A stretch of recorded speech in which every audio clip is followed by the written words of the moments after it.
Hello guys, welcome to my YouTube channel. My name is Leamwai and this is Easy Bakes with Leamwai.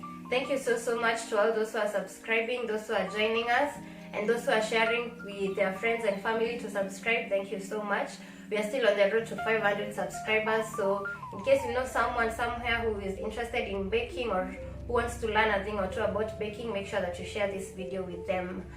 Yes, so I usually post on Tuesdays and Fridays, and this week's Tuesday video is going to be about how you can make a simple chocolate ganache at home. It's a very simple recipe. You are just going to be needing two ingredients, that is whipping cream and compound chocolate.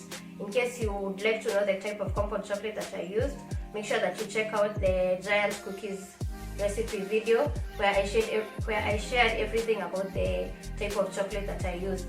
Yes, so as you can see with me here, I have a loaf cake that I have prepared, and just to spice things up or to make it like a bit appealing to the eye or a bit sweeter, you can make the chocolate ganache, which is just a simple glaze, and pour it on top. I also made excess and I put it in this mason jar for future purposes.